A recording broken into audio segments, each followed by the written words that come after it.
Now I'd like to tell you a little bit about our next speaker, Peter Baynes. One thing I wasn't supposed to say, in his youth, he worked for UUP. Now, to look at him, you'd think he's still in his youth, of course, but it's not completely true. The last 15 years, he's worked for the New York Conference of Mayors and Municipal Officials. He is currently the executive director, and he represents about 590 city and village governments in this state of every size and shape. Peter, I'm interested in your perspective for Thanks, Thanks, David. And full disclosure, I've been at the Conference of Mayors 26 years. Ooh. That elementary school internship program was great. I come from a similar perspective as Tim. I'll try not to make all the same points Tim made, which I think he made very well. The Conference of Mayors, just to make it clear, we're called the Conference of Mayors. Our actual name is the Conference of Mayors and Municipal Officials. We don't just represent the mayors, we represent the entire municipality. Our staff spends most of its time taking phone calls from not just elected officials, but appointed officials, employees of city and village governments. So, you know, I'm speaking not just on behalf of the chief elected officials in these municipalities. A couple points initially. One, I just want to make it clear, and this probably doesn't come as a surprise to you, that we support pension reform. As an organization, we have for a long time. We support the governor's Tier 6 proposal, even though I think we'll talk a little bit more about ways that we might be able to improve it. We've supported pension reform for a long time.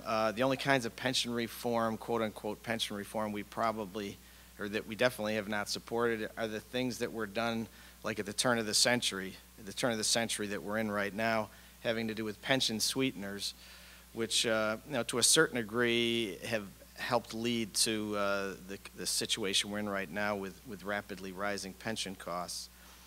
And more importantly, I want to make the point, and in my brief remarks, I am going to try to keep them brief. There's some myths around pension reform that I want to address, and one of them is that we and other entities and people that talk about pension reform are just trying to demonize public employees. I think that's just a distraction from the real issue. We are not trying to demonize public employees.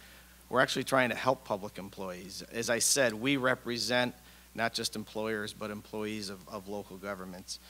I would contend and believe strongly that today public employees are being hurt because pension reform hasn't taken place over the last several years and will continue to be hurt if pension reform doesn't take place this year. That is, we have current employees that are being hurt, former employees that are no longer employees of our governments because our governments couldn't afford to keep them on the payroll. We have potential future employees that are being hurt that we just cannot afford to hire because of the rapidly rising pension costs.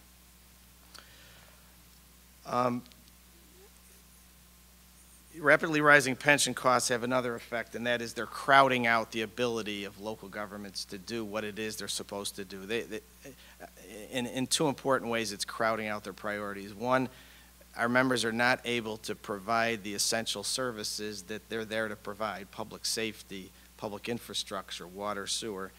And the other objective of municipal government is to have the best employees to do the job, these essential jobs that need to be done. And I think our current defined benefit pension system is, because of its instability and its current 8-year trend of rapidly rising pension costs, is limiting the ability of our members to do those things.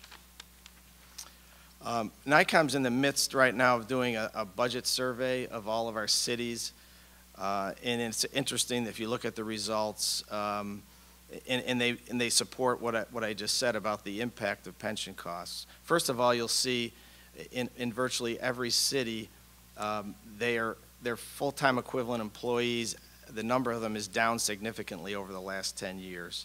The last time we looked at it was an average of 20% reduction in city payroll, number of full-time equivalents on their payrolls over the last 10 years. Also, what we're finding, we haven't even talked, I mean, Tim just alluded to it, but we really haven't even talked so far about the tax cap and how the tax cap works into the whole equation today. But if you look at it, at the results of our survey, the allowable increase in the property tax levy for these cities is dwarfed, and I don't mean just by a little bit, but sometimes 2-3 times dwarfed by the increase in their pension bill for the coming year. So that, I mean, that tells you right now the kind of bind that they are in. I know we've heard a lot about numbers. I'll give you a few more having to do with employer contributions to just ERS and police and fire. That's where our members' employees are members of those two systems. This doesn't even reflect TRS or the New York City retirement systems. Over 20 years, the pension cost for employers of those two systems, ERS and police and fire, which is local governments and the state, is up 1,000%. It's up $3.8 billion over 20 years. What some people will say is that, you know, this is just an aberration, that really rates, there were many years when rates were virtually nothing, so just live with this little blip, and we'll get back to, you know, stable, affordable rates. That's really not the case. If you look at the last 20 years, the 20-year average of employer contributions to those two systems is $1.3 billion. Right now we're at $4.2 billion from employers / taxpayers. That's 200% higher than the 20-year average. And it's up 33, it will be going up 33% more over the next 3 years is what's predicted. Employees during that same 20-year period, it's almost dollar for dollar the same today that they paid 20 years ago in the aggregate. It's about $285 million. One of the statements that's made in Albany is that our public pension system isn't broken, so why do we need to fix it? Well, it's not broken if you look at it from a funding perspective. Is it fully funded? Are we one of the strongest pension? Do we have one of the strongest pension systems in the country? No doubt about it. The problem is what's broken is the backs of taxpayers that have to pay for it, and that have this inconsistent billing that they have to deal with, which actually is pretty consistent. As I said, over the last 8 years, the bills have gone up and up and up, and there was really no way to prepare for that. Another myth has to do with, it's not a myth, it's an accurate claim that market returns in the pension system pay for 83% of retirement benefits, which is true, but of the remaining 17%, employers pay 16 and employees pay 1. And that 16%, the number it generates, is changing dramatically from year to year, as I cited in my numbers.